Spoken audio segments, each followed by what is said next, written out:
But I, for one, think that this board, this mayor, and future incarnations of the executive and legislative branches of this city have to address this, have to reckon with, and ultimately apologize for what those who preceded us did, Very knowing. simple.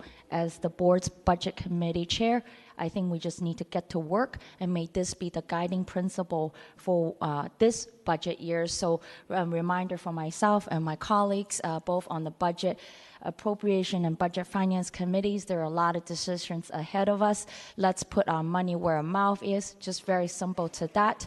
And so when we vote on it, let's just be honest to what we're voting on, and whatever we fight for in terms of funding, supplementals, and upcoming budget, just keep in mind what we committed to the community today based on the plan that is before us, and just keep it honest with our vote. Thank you. I want you to know that you have my 100% support and commitment to implementing, quite frankly, all 111 of these recommendations. They are all warranted. For those who are obsessed with numbers, I will say this. There is no question in my mind that doing nothing on reparations costs far more than funding reparations, regardless of what that number is. And that is both true in terms of lives and in terms of financial costs.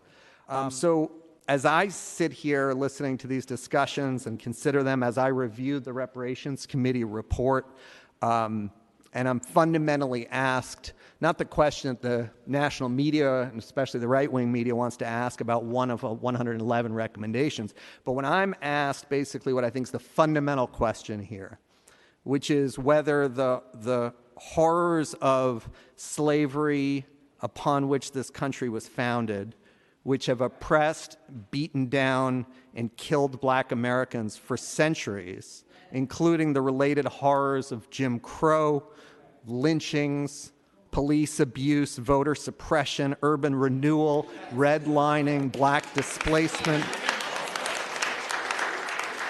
mass incarceration, grotesque disparities in health outcomes, and as Dr. Brown spoke to earlier on the steps of City Hall at the rally, gross disparities in life expectancy here in San Francisco, and everything in between. The question before us is, does that warrant reparations? And my answer is, of course. Show me how I show up here. Show me how I show up for you. Just tell me, and it's worked. And I've said to Cheryl Davis, show me how I show up for you. And that's what I intend to do, is show me how I show up for you on this, and I listen, and I'm really looking forward to showing up, so thank you. In a decline and near erasure of the Black population. Our city was 13% Black in 1970, now it's barely 5%. Reparations for these injustices are warranted.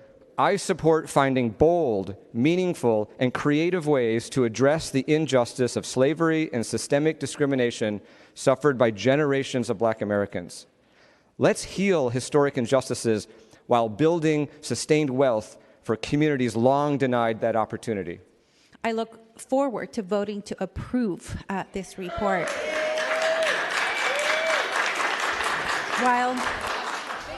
While some of the recommendations have received outsized media attention, these are items that I know we can all agree on.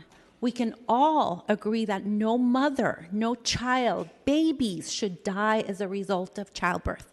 We can agree that all children should be ready for kindergarten. We can all agree that teenagers should be safe from harm and have equal access to opportunities for educational achievement. We can agree that opportunities for home ownership should be distributed across all communities, particularly those that have been purposely and intentionally kept out. We can all agree that entrepreneurs who make our city vibrant and strong should have access to capital, particularly those that have been systematically excluded from accessing it because of the color of their skin. We can all agree that people should be paid for their work, that they should have equal access to well-paying jobs and workers' rights. We can all agree that the color of one's skin should not dictate exposure to toxic waste.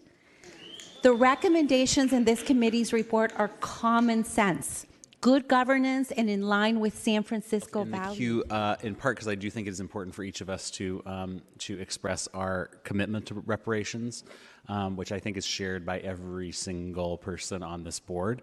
I want to echo and associate myself with some of the very thoughtful comments of some of my colleagues, and I want to thank everyone who has been involved in getting us to this point in the process. It's never too late to right a wrong. And that's why I think this is something that we all have to do our part in our generation to fulfill the promise of what the United States of America is supposed to be. We have a responsibility in this, in our generation, to do that, and in generations to come. And I'm proud of the work that you've done. I'm proud to be an ally in this, and you can count on me in this fight. So beginning this conversation today is an important conversation. Thank you for coming out so strong. And if not San Francisco, the wealthiest city in the United States, where is it going to happen? Where is the step going to be made? Because this is the wealthiest city in the United States that has benefited from institutional racism and undermined this community. So let's get on with the conversation, and thank you for all the work that you all have done.